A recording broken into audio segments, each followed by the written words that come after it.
La ciencia y la investigación básica es como una pieza de cristal hermosa, hecha por un gran artista, pero de cristal. En cualquier momento, por un mal movimiento, a veces queriendo hacerlo y a veces sin darse cuenta, esa pieza de cristal se rompe y se pierden años y años de trabajo y de preparación. Hago votos para que en el futuro, en la Argentina, esa pieza se conserve y que no se produzca la rotura trágica que se ha producido en el pasado más de una vez.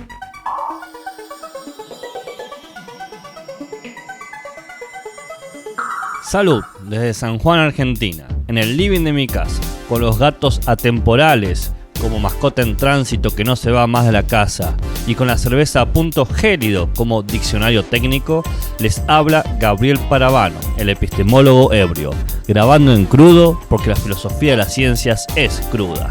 Este es el único podcast, primero, que habla sobre la epistemología y segundo, que dura el tiempo justo que tardas en tomarte una pinta de cerveza.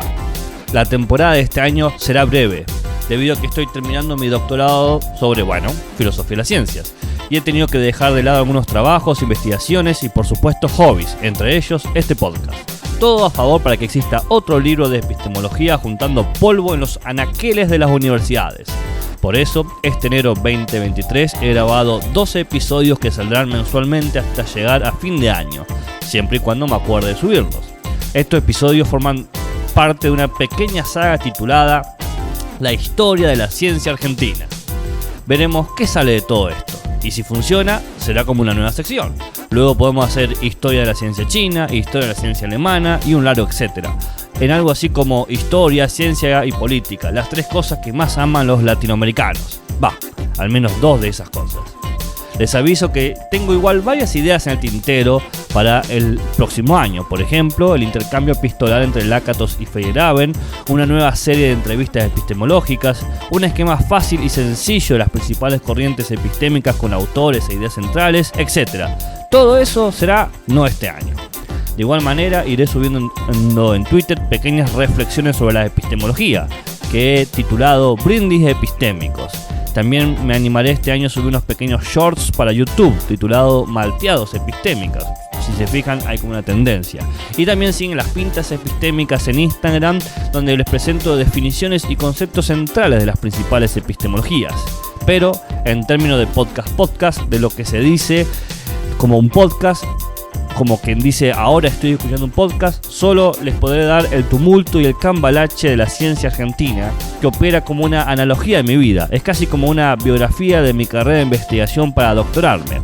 Así, sin más dilación, comencemos con nuestra saga, la historia de la ciencia argentina, desde el virreinato del Río de la Plata hasta la vuelta de la democracia. 200 años del digo que investigo lo que quiero, pero en realidad investigo lo que puedo.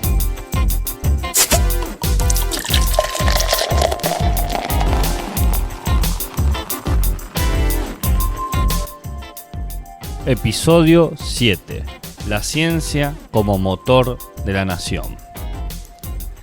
José Ingenieros, médico, psiquiatra, psicólogo, criminólogo, farmacéutico, sociólogo y filósofo italo-argentino, nacido en 1877 y fallecido en 1925, fue hijo de Salvatore Ingenieros, de profesión imprentero y periodista, vinculado a la primera internacional socialista, amigo de Garibaldi, Mazzini y Malatesta.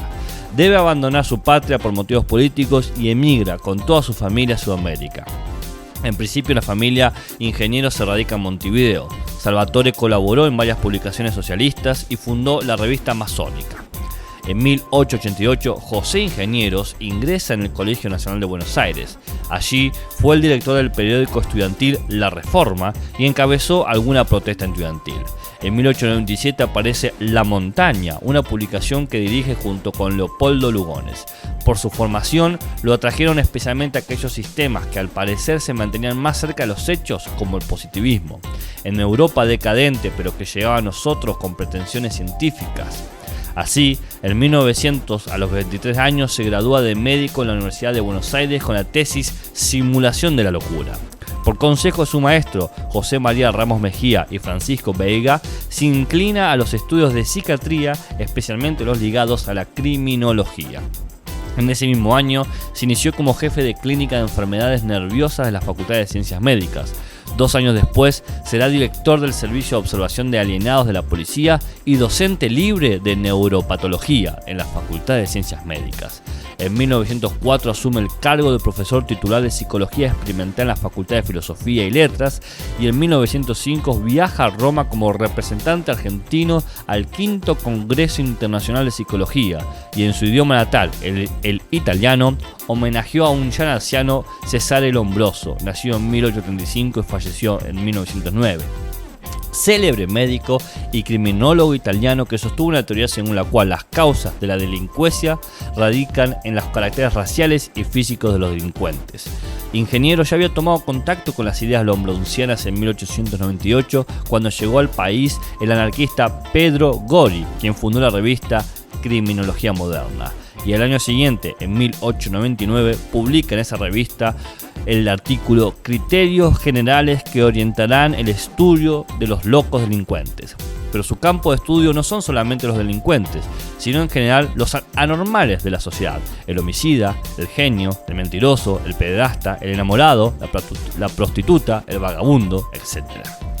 La preocupación de Ingenieros va a ser aportar conocimientos para la organización y gobernabilidad del nuevo sujeto social, el argentino, visualizada como un crisol de razas entre las cuales, según el historiador Oscar Terán, los representantes más destacados junto a Ingenieros son Carlos Octavio Bunge, nacido en 1875 y falleció en 1918, José María Ramos Mejía, nacido en 1849 y falleció en 1914, y Agustín Álvarez, nacido en 1857 y fallecido en 1914.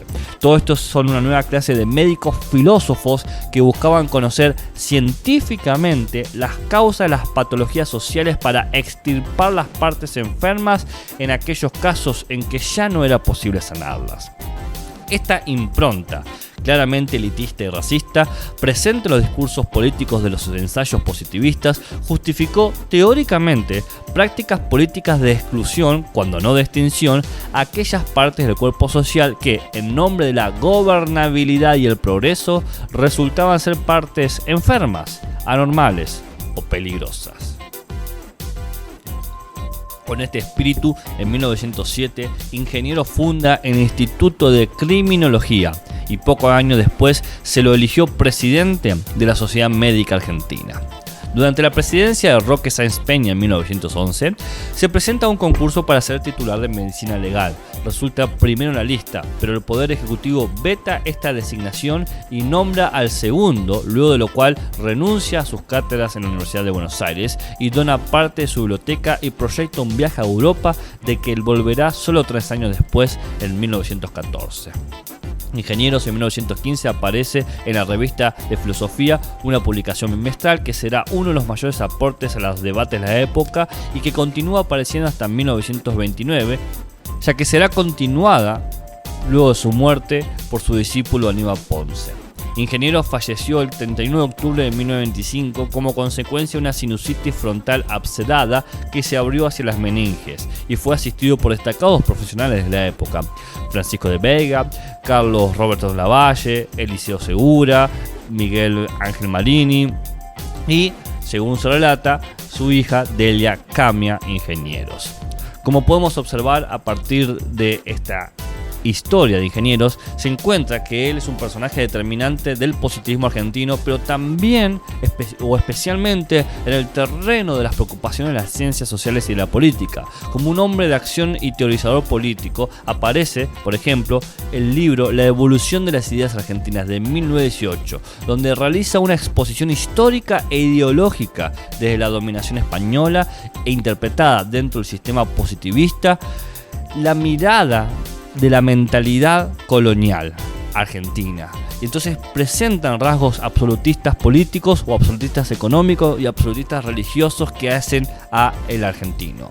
Contra la mentalidad medieval de la colonia, Ingenieros indica que se tuvo que reaccionar al credo que presidió la reorganización del país y se impuso como norte nivelarse con la cultura europea. De esta manera, por cultura, entiende principalmente el progreso científico como una fuente de bienestar material. Los rasgos positivistas de su pensamiento influirán también luego en su doctrina moral. Para Ingenieros, lo mediocre es detenerse, hay que moverse e ir siempre adelante, conforme expresa en una sentencia que sintetiza el reconocido libro de Ingenieros titulado El hombre mediocre, publicado en 1913, donde establece una ética. Cita: toda juventud es inquieta. El impulso hacia lo mejor solo puede esperarse de ella, jamás de los enmohecidos y de los seniles. Y solo es juventud la sana e iluminada, la que mira al frente y no a la espalda. Solo hay juventud en los que trabajan con entusiasmo por el porvenir. Por eso, en los caracteres puede persistir sobre el apeñuscarse de los años. Fin cita. Podemos afirmar que si bien la filosofía de Ingenieros constituye una interpretación biologicista de la historia, no es incompatible con el materialismo histórico, a condición de interpretar el factor económico como una función de adaptación a la lucha por la supervivencia, ya que desde la concepción de Ingenieros, lo social es biológico. Los procesos de adaptación suponen la selección natural y la lucha por la vida. Tres grupos de ciencias sirven de base a su filosofía científica: las matemáticas, las físicas y las biologías. Y sostiene, aceptando algunas nociones fundamentales de Spencer, que la experiencia empírica determina al conocimiento. Las sensaciones son relativas y constituyen la base del pensamiento. La realidad es única, todo fenómeno responde a un determinismo riguroso y toda la realidad evoluciona constantemente. A pesar de sus diferencias cientificistas y marxistas, descubren un terreno común en las discusiones sociológicas, ya que sobre todo desde la incorporación del pensamiento de Juan B. Justo, médico, periodista y político argentino, nacido en 1865 y 1928, se puede conversar sobre biologicismo, sociologismo y marxismo, siendo corrientes de pensamiento vinculados a las reivindicaciones proletarias por Ingenieros. De este modo, se aprecia que si bien los representantes del positivismo de los años 80 defienden la democracia liberal, los representantes de la generación del centenario se mostraron partidarios de un socialismo, lo que confirma el carácter crítico y contestatario de este tipo de pensadores asociados con la lucha contra el conservadurismo y el catolicismo. Con ello busca preservar las notas del universalismo, de una perfectibilidad, de un antidogmatismo e impersonalismo que no solo enuncia en tratados sociológicos, sino que Ingeniero trata de plasmar en toda su filosofía científica. Los principales textos de Ingenieros son Los tiempos nuevos, Las fuerzas sociales, Hacia una moral sin dogmas. Todos estos son contemporáneos a la Revolución Rusa y a la Reforma Universitaria Argentina de 1918, causa que abrazó enfáticamente. Según Federico Pérgola, un historiador de la medicina, José Ingenieros analizaba los textos argentinos a su modo de psicólogo y sobre todo del ideólogo político, ese potrero de batalla nacional que galopó en el escuadrón de sus arcángeles. Moreno, fogoso como él, Monteagudo, jacobino como él, Alvear, manzón como él, Rivadavia, nacionalista como él, escribió que ambos lo habían sido. Echeverría, rubio como él, Alberdi, menudo como él, Sarmiento, de levita como él, que paseaba por Florida con un levitón gris, alta galera al tono y chaleco colorado. Vicente Fidel López, Juan María Gutiérrez, Florentino Meguiño y los maestros sus maestros, Rousseau, Saint-Simon, Leroux, Lemaney, Bentham, Spencer, Darwin, Emerson. Todos esos fueron los arcángeles de José Ingenieros. Ingenieros en la picota. Fin cita de Federico Pérgola.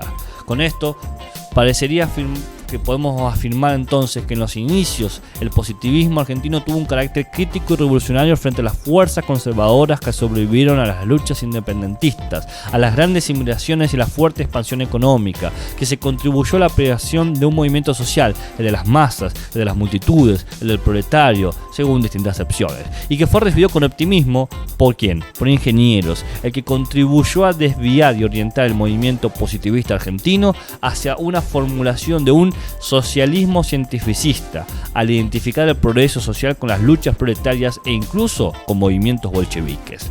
Ingenieros concibe así el imperialismo como la expresión pacífica de la lucha darwiniana por la supervivencia, la que obedece siempre a leyes científicas, y desde esta plataforma teórica imagina a Argentina como un país destinado a cumplir un papel de liderazgo en Sudamérica capaz de frenar el expansionismo de los Estados Unidos. En el terreno de las ciencias sociales se ve que prima que el positivismo ejerció sobre la ciencia argentina y permitió que alcanzara un alto desarrollo en la psicología experimental. En 1908 se constituye en Buenos Aires la primera sociedad de psicología bajo la presidencia de Horacio Piñedo, José Ingenieros y Carlos Rodríguez Echar, que mantuvo una vida activa hasta 1914.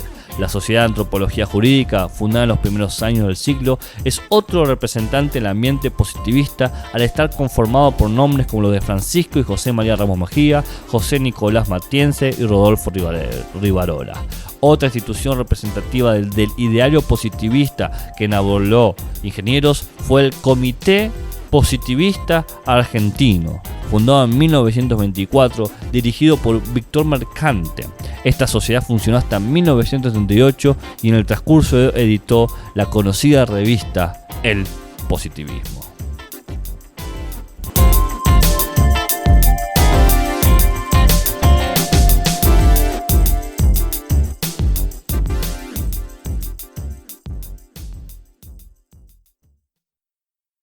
Así termina este episodio de la saga La historia de la ciencia argentina desde el virreinato del Río de la Plata hasta la vuelta de la democracia.